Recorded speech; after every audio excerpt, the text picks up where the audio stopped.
처음 가나안 땅에 들어간 이스라엘 백성에게 축복의 길과 저주의 길을 동시에 제시하십니다.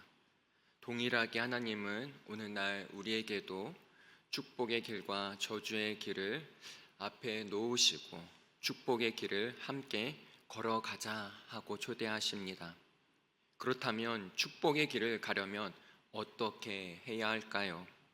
먼저 하나님의 말씀에 철저하게 순종하며 사랑과 공의를 실천해야 합니다. 오늘 본문 전반부에는 거짓 증거와 거짓 재판에 관한 금지 조항과 함께 원수에게 선을 베풀고 나그네를 압제하지 말라는 공의와 사랑의 내용이 함께 언급되고 있습니다.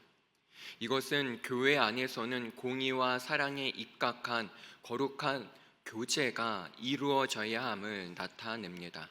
오늘 본문 1절 말씀입니다. 너는 거짓된 풍설을 퍼뜨리지 말며 악인과 연합하여 위증하는 증인이 되지 말며. 여기에 보면 거짓된 풍설은 근거 없는 소문을 가리킵니다. 이것은 상대방에 대한 비방을 의미합니다. 즉 타인으로 하여금 사회적인 신뢰를 잃게 만드는 중대한 범죄입니다. 또한 위증하는 것은 단순히 거짓 증언하는 것을 넘어 다른 사람을 함정에 빠뜨리는 것입니다. 이것은 악한 자의 편을 들어 증언하는 것입니다. 그러기에 악에 적극적으로 동조하는 나쁜 행위이며 동조하는 자 역시 악한 자가 되는 것입니다. 이어서 2절에 보면 이렇게 말씀하십니다. 다수를 따라 악을 행하지 말며 송사의 다수를 따라 부당한 증언을 하지 말며. 우리 그리스도인은 다수의 결정이 바르지 않을 때 혼자서라도 진리의 편에 서야 합니다. 특히 하나님께서 3절에서 가난한 자의 송사라고 편벽되이 두둔하지 말라고 하십니다. 가난한 자는 말 그대로 힘이 없고 가난한 자를 의미합니다. 이는 약자에 대한 단순한 동정심이나 감상으로 정의를 굽게 해서는 안 된다는 것입니다. 이처럼 하나님께서는 겉으로 보이는 것으로 판단하지 않으십니다. 마음의 중심을, 진실함을 보십니다. 이어서 4절과 5절에 보면 이렇게 말씀하십니다. 내가 만일 내 원수의 길 잃은 소나 나귀를 보거든 반드시 그 사람에게로 돌리치며 내가 만일 너를 미워하는 자의 나귀가 짐을 싣고 엎드러 짐을 보거든 그것을 버려두지 말고 그것을 도와 그 짐을 부릴지니라.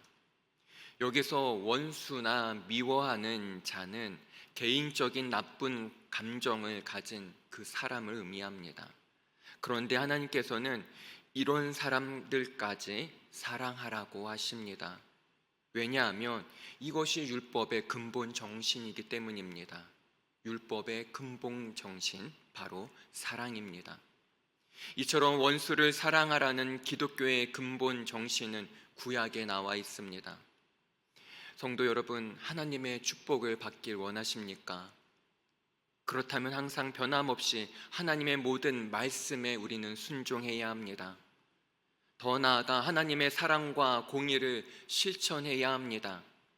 말씀을 꼼꼼하게 살피면서 철저하게 순종해야 복을 받습니다. 말씀을 따라 어느 편에도 치우치지 말고 공정하게 행하면서도 사랑을 중심으로 판단하고 말하고 행동해야 합니다. 그러면 복이 쏟아지게 됩니다.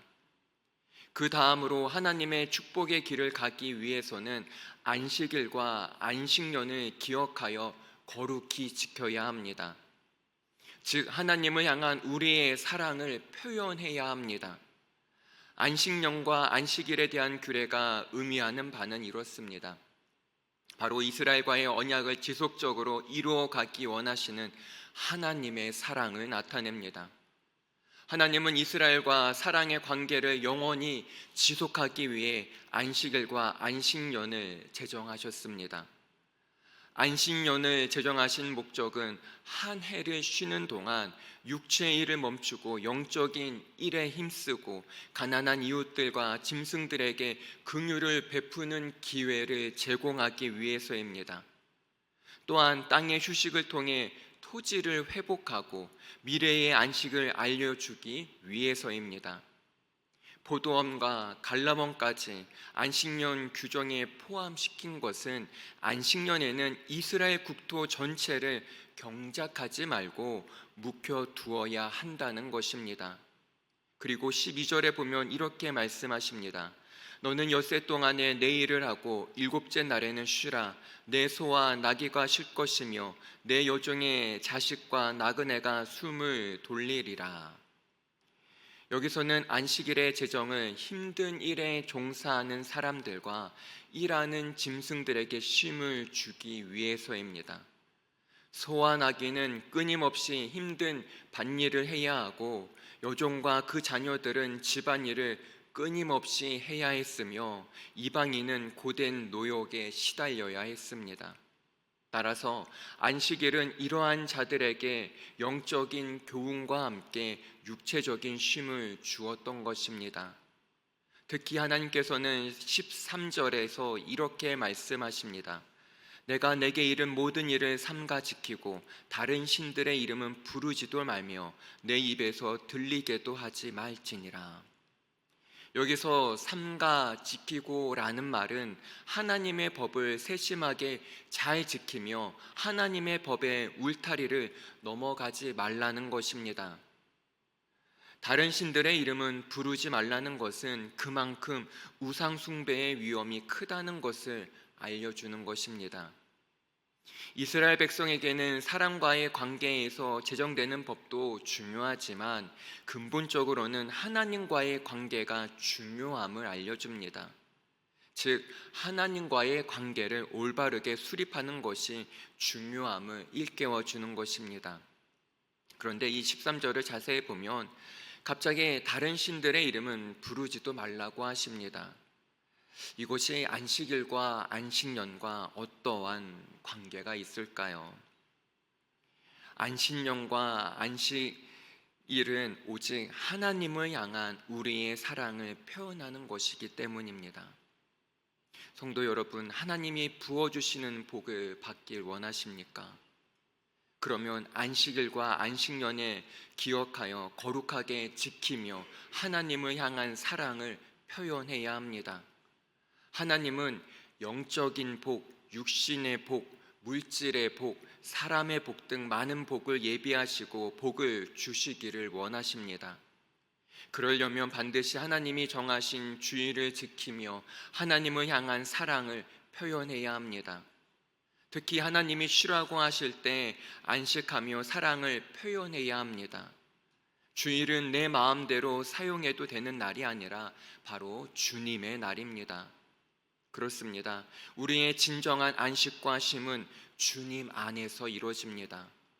주님 안에서 서로를 사랑하고 섬기고 하나가 될 때 모두가 함께 진정한 평안과 하나님이 주시는 복을 함께 누릴 수 있습니다. 오늘 하루도 우리가 가는 곳곳마다 평강의 은혜가 하나님의 복이 가득히 넘쳐나길 간절히 소망합니다. 기도하겠습니다. 하나님, 오늘 말씀을 통해 안식일의 진정한 의미를 돌아봅니다. 주일은 주님의 날입니다. 이웃을 돌아보며 소외된 이웃들과 함께하며 함께 울고 웃으며 서로 한 마음을 품어 주님을 예배하기 원합니다. 우리 모두가 하나가 되어 한 마음으로 주님을 알아가며 하나님이 부어주시는 무한한 복을 함께 누리길 원합니다. 그리하여 진정한 안식일을 지키는 우리 모두 되게 하여 주시옵소서. 감사합니다. 예수님의 이름으로 기도합니다. 아멘.